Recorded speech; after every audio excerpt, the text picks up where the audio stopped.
ఒక్కళ్ళిద్దరు కాదు కార్యకర్తలు, వేలాది మంది త్యాగం చేశారు మన తెలుగుదేశం పార్టీ కోసం.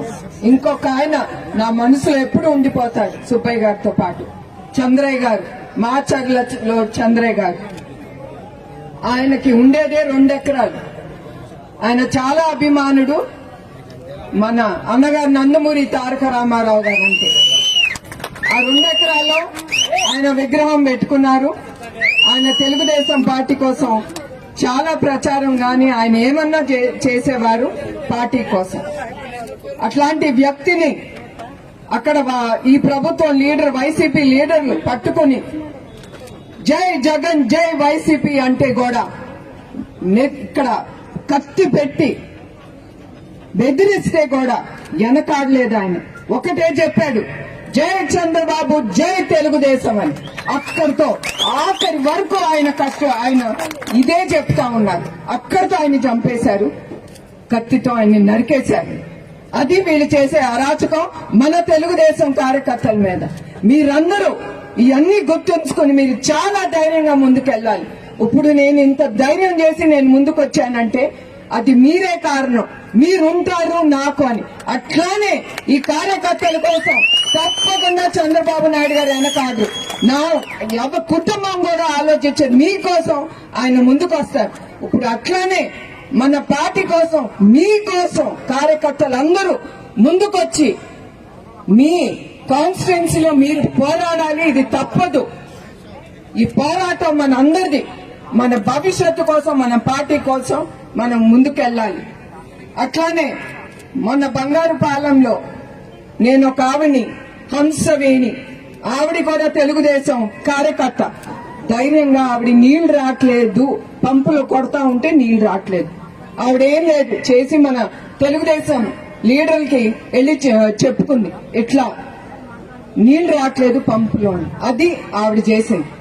ఈ వైసీపీ నాయకులు ఆవిడ్ని పట్టుకుని 2 కళ్ళు బయటికి పిక్కేశారు. ఇది వాళ్ళు చేసిన దరిద్ర పనులు వీళ్ళు చేస్తున్నారు. ఒక స్త్రీ ఇంట్లో ఒక స్త్రీ ఉంటుందని కూడా వాళ్ళు మర్చిపోతున్నారు. వాళ్ళ కుటుంబంలో కూడా ఒక పెళ్ళం బిడ్డలు ఉన్నారని కూడా మర్చిపోతున్నారు వాళ్ళు. అది వైసీపీ చేసే ప్రభుత్వం. అట్లా ఎంతో మంది కార్యకర్తల్ని వాళ్ళ పొట్టబెట్టుకుంటున్నారు. ఇది ఎన్నో రోజులు సాగదు. మనందరం చెయ్యి కలుపుకోవాలి. కలుపుకుని ధైర్యం చేసి మళ్ళీ చెప్తున్నాను, మనం ముందుకు వెళ్ళాలి. ఒక అడుగు వెనక్కి వేయకూడదు. ఎందుకంటే ఈ పార్టీ ఎవరండి పెట్టింది చెప్పండి మీరందరూ? నందమూరి తారక రామారావు గారు. ఆయన పులి, మీరందరూ పులి బిడ్డలు. మనందరం ముందుకెళ్ళాలి ధైర్యం చేసి. ఈ పార్టీ నడిపేది ఎవరు? చంద్రబాబు నాయుడు గారు. ఆయన నాయకత్వం గురించి మీ అందరికీ తెలుసు. ఆయన ఎంత కష్టపడతారో.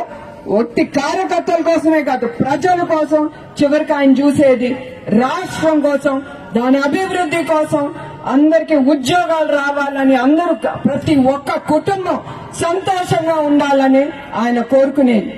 ఆయన కుటుంబం గురించి కూడా ఆలోచించారు. ఆయన కుటుంబం కూడా ఆయన్ని ఏమి అడగరు, మాకు అది కావాలి ఇది కావాలి. దేవుడి దయ వల్ల మేము సంతోషంగానే ఉన్నాం. ఉండిన దాంట్లో మేము సంతోషంగా ఉన్నాం. మీ ప్రజల సొమ్ము మాకు అక్కర్లేదు. అందుకే ఆయన ఎప్పుడు మీకోసమే అంకితం. ఇంకొకటి, ఈ తెలుగుదేశం పార్టీ ముందుకు తీసుకెళ్లేది ఎవరు? కార్యకర్తలు. ఈ పసుపచ్చ లక్షలాది సైన్యం మీరు తీసుకెళ్తారు ఈ తెలుగుదేశం పార్టీ ముందుకి. అది నేను కోరేది మిమ్మల్ని అందరినీ. మీరందరూ వెనకేయకూడదు. మీరు సైకిల్ తొక్కుంటా మనం ముందుకెళ్దాం. వచ్చేవాడిని తొక్కేసాడు సైకిల్ ముందుకు తీసుకెళ్దాం. మన తెలుగుదేశం జెండాని పైకి రెపరెపలాడిద్దాం. వెనక్కి తిరిగేదే లేదు మన తెలుగుదేశం కార్యకర్తలు. అదే నేను కోరుకునేది మీ అందరి దగ్గర నుంచి. మీ అందరూ చంద్రబాబు నాయుడు గారితో చెయ్యి కలిపి మనం నిజం గెలిపించుకుందాం. తెలుగుదేశం పార్టీని గెలిపించుకుందాం. జై తెలుగుదేశం, జై తెలుగుదేశం.